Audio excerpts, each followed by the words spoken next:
تتلى عليهم آياتنا بينات قال الذين لا يرجون لقاءنا ائت بقرآن غير هذا أو بدله قل ما يكون لي أن أبدله من تلقاء نفسي إن أتبع إلا ما يوحى إلي إني أخاف إن عصيت ربي عذاب يوم عظيم. او کله چې په دې منکرینه باندې زموږ آیاتونه چې صفاح واضح دی ولوستل شي هغه منکر کسان وایي چې زموږ د ملاقات امید عقیده نه لرو ته د دې نه غیر بل قرآن راوړه یا په دې کې تبدیلي وکړه مثلا د شرک د رد آیاتونه تر لرې کا ته ورته ووایه ای محمد صلی الله علیه وسلم موته دا حق نشته چې زه په دې کې د خپل ځونه تبدیلي وکړم زه متابعت نه کوم مګر د هغه چې موته وحی کولی شي بېشکه زه د ډېرې سترې ورځې د عذاب نه ویرېږم که د خپل رب نافرماني وکړم قل لو شاء الله ما تلوته عليكم ولا أدراكم به فقد لبثت فيكم عمرا من قبله أفلا تعقلون.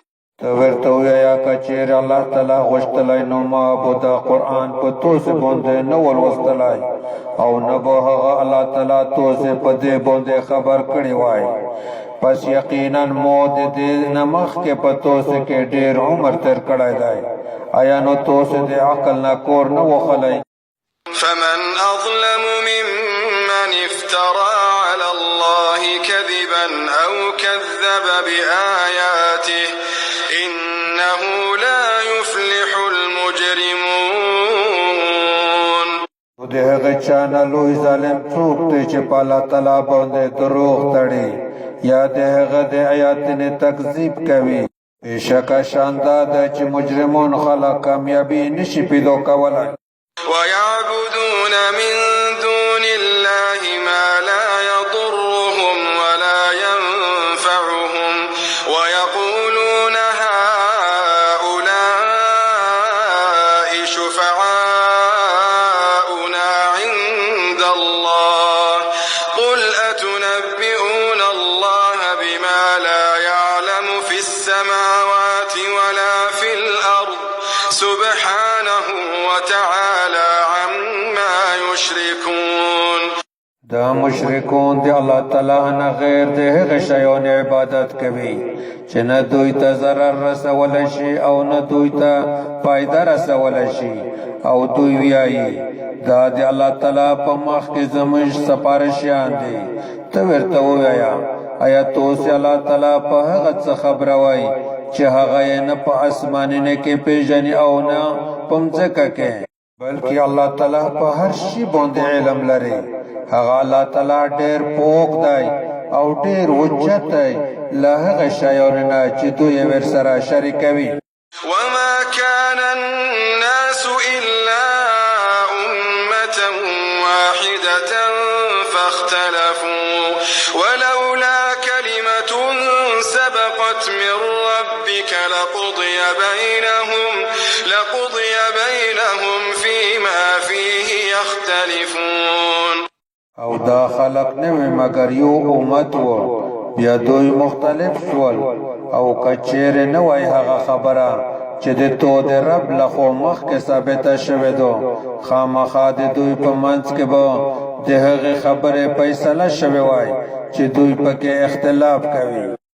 ويقولون لولا أنزل عليه آية من ربه فقل إنما الغيب لله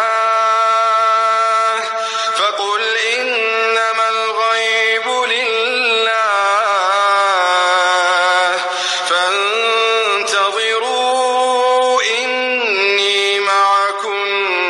من المنتظرين. منتظرين او دوی ویایي ویلې په ده باندې د خپل رب له طرفه معجزه نقشه نه دو نازله شوې مثلا مړي ژوندي کول غر سره زر کول نو ته ورته ووایه بېشکه همدا خبره ده چې علم غیب د الله تعالی د پوره خاص دی نو تاسو انتظار کوئ بېشکه زه له تاسو سره د انتظار کوونکي څخه یم